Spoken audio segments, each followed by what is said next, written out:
बच्चों, आज हम लोग ये पुष्प के संरचना के संबंध में आपके सामने इसका पूरा वर्णन करेंगे और एक प्रैक्टिकल के रूप में आप पुष्पों को तो देखते हैं, लेकिन पुष्प के कौन से भाग हैं और उनकी संरचना क्या होती है, उन भागों के कार्य क्या होते हैं, इन सब के संबंध में जानकारी आज इस वीडियो में आपको प्राप्त होगी।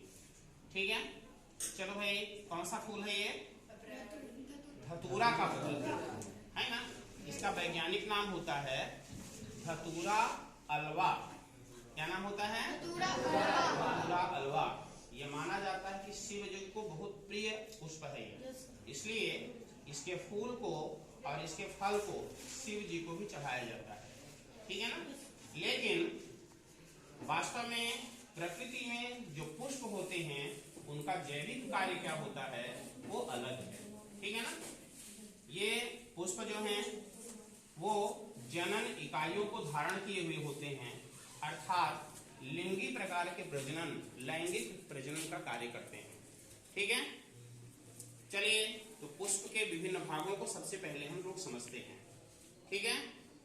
ये चित्र में देखिए, पास में करें। चित्र में देखें तो सबसे नीचे एक डंठल है, दिख रही है डंठल? Yes sir. क्या नाम है इस डंठल का? पुष्पवृंत। आप यहाँ भी देखिए, पुष्प में डंठल है कि नहीं है? क्या नाम है इस डंठल का? पुष्पवृंत। पुष्पवृंत। जिस है ना डंठल को हमने पकड़ा है, उस वृंत का नाम क्या है? वृंत या पेडिसील। चलिए बच्चों, अब उसके ऊपर की ओर बढ़ते हैं तो इस पुष्प को बैठने के लिए आसन है। ठीक है। इस आसन का क्या नाम है? नहीं, पुष्पासन। ठीक है ना। क्या नाम है बच्चों? पुष्पासन इसका नाम है। थैलामस इंग्लिश में कहा जाता है। आगे की ओर बढ़ते हैं तो ये पूरा का पूरा फूल है और इस फूल में 4 चक्र होते हैं। कितने चक्र होते हैं? 4। ये पहला चक्र है जिसको कहा जाता है बाह्य दल पुंज। क्या कहा जाता है? बाह्य दल पुंज। ये आप इस पुष्प में बाह्य दल पुंज को पहचान सकते हैं क्या? हरे रंग की यह संरचना जो दिख रही है, ये क्या चीज है? बाह्य दल पुंज है। ठीक है ना। ये पहली संरचना जो है क्या कहलाती है? बाह्य दल पुंज। ये आप देखिए, बाह्य दल पुंज आपके सामने है। सभी फूलों में यह हरे रंग का होता है। कुछ फूलों में अलग अलग पंखुड़ियां होती हैं और कुछ में एक साथ जुड़ी हुई पंखुड़ियां होती हैं। ठीक है ना। तो जुड़ा होता है तो उसको कहते हैं गैमोसेपालस, और अगर अलग अलग होता है तो उसको कहा जाता है पॉलीसेपालस। ठीक है ना। बाह्य दल पुंज है। पुंज माने क्या होता है? समूह। तो पंखुड़ियों का समूह है, अर्थात बाह्य दल का समूह है, इसलिए इसको कहा जाता है बाह्य दल पुंज। लेकिन इसके एक एक अवयव जो होते हैं, ये देखिए, इसमें 5 अवयव मिलकर के बना है। ठीक है ना। पेंटामेरस फूल है, 5 पंखुड़ियां हैं, इसलिए 5 पंखुड़ियों का समूह है ये। ठीक है ना। बाह्य दल पुंज कहलाता है। इसको इंग्लिश में कहते हैं कैलिक्स। क्या कहते हैं बच्चों? कैलिक्स। कैलिक्स कहते हैं। और ये हरे रंग का होने के कारण प्रकाश संश्लेषण का कार्य करता है। कौन सा कार्य करेगा? प्रकाश संश्लेषण का कार्य करेगा। तो पहला चक्र पुष्प का कौन सा है? किस रंग का होता है? कौन सा कार्य करता है? प्रकाश संश्लेषण का कार्य करता है। समझ गए बच्चों? अब ये कितने प्रकार का हो सकता है? 2 प्रकार का। कौन कौन से? या तो आपस में जुड़ा हुआ हो सकता है, जिसे कहते हैं गैमोसेपालस, या तो अलग अलग पंखुड़ियां हो सकती हैं, तब उसको क्या कहा जाता है? पॉलीसेपालस। क्लियर हो गया बच्चों? अब देखिए, दूसरे नंबर की है ना जो पंखुड़ी है, उसको क्या कहा जाता है? दलपुंज कहा जाता है। इस पुष्प में भी दलपुंज आपको दिखाई दे रहा है। ये पहले नंबर की पंखुड़ी, इसको अलग हमने कर दिया है ना, बाह्य दल अलग हो गया। अब आपके सामने जो फूल दिखाई दे रहा है, रंगीन भाग, सुगंधित भाग, मकरंद युक्त भाग, इसी को कहा जाता है ना। क्या कहा जाता है? दल पुंज कहा जाता है। दल पुंज को इंग्लिश में कहते हैं कोरोला। क्या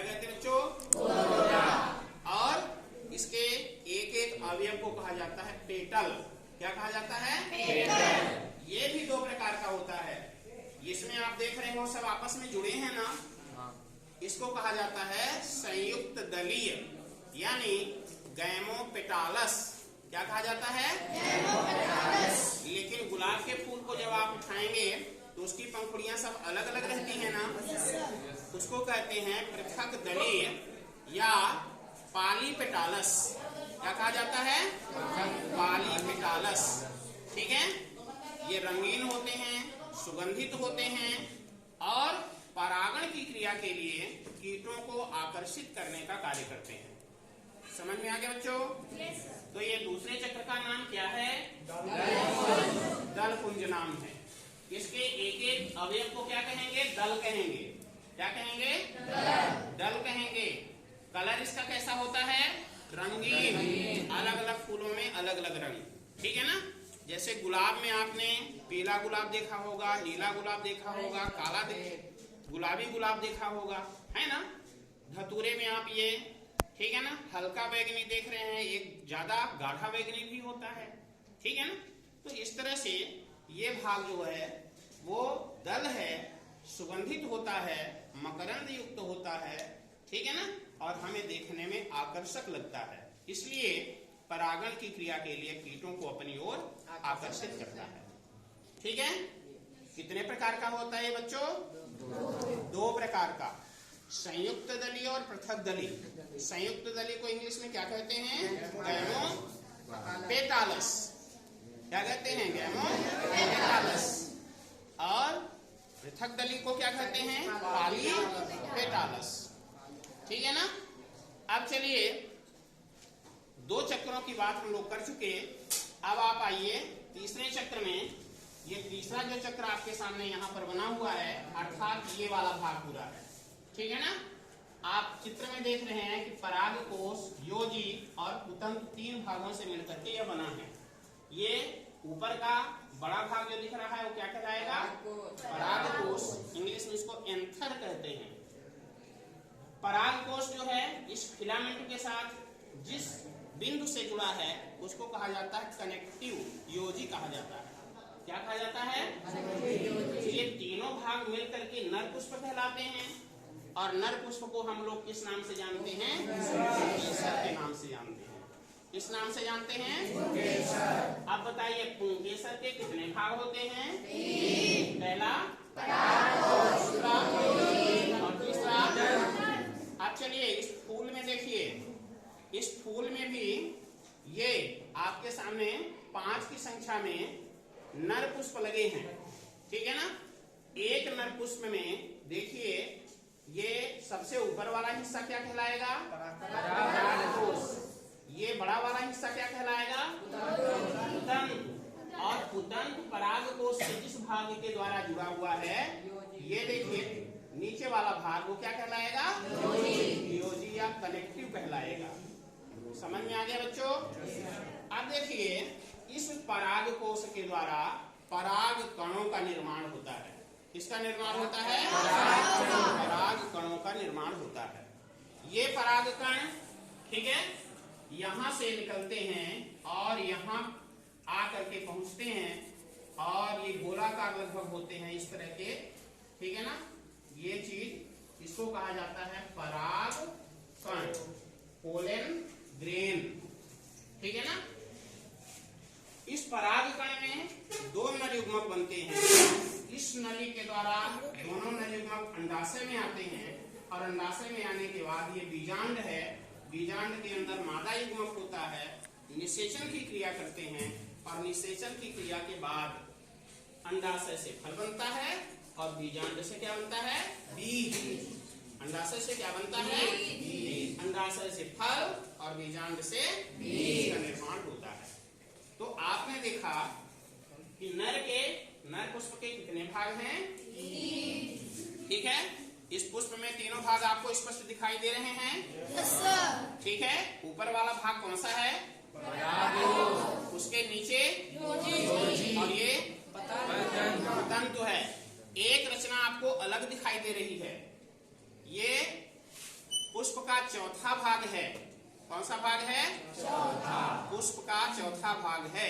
इसको देखिए हमने अलग कर दिया। अब आपको, ठीक है, ये आप देखें, ठीक है, आपको स्पष्ट दिखाई देगा। ये सबसे ऊपर वाला जो भाग है, ठीक है, सबसे ऊपर वाला ये हिस्सा है, वो क्या कहलाएगा? नहीं, वर्तिका कहलाएगा। क्या कहलाएगा? ये एक नली आपको दिखाई दे रही है, ठीक है, इस नली को क्या कहेंगे?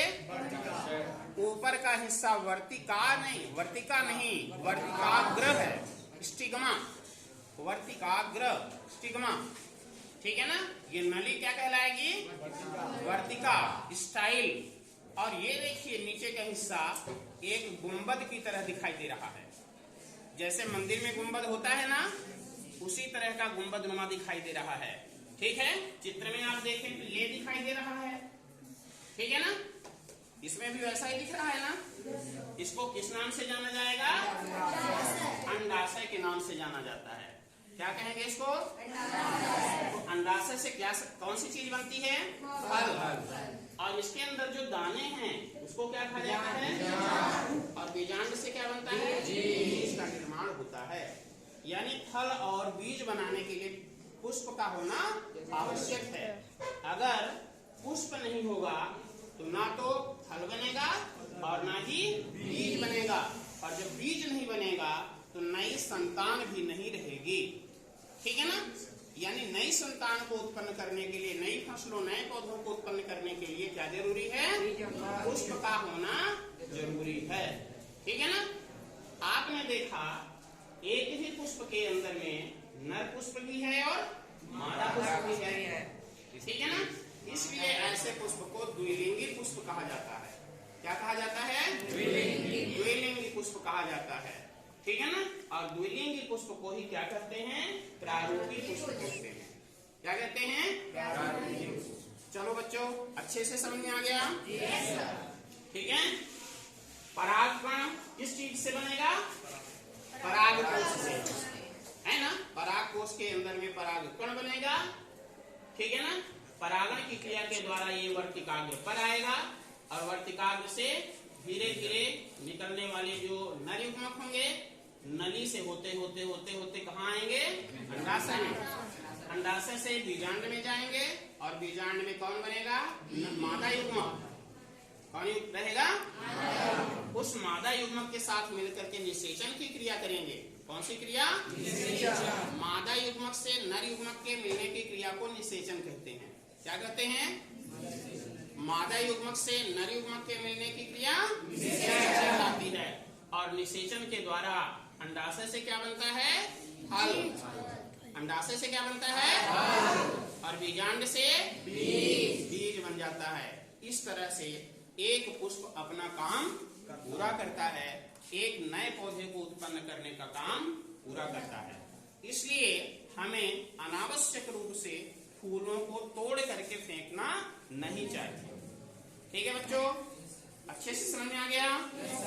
चलो भाई, धन्यवाद।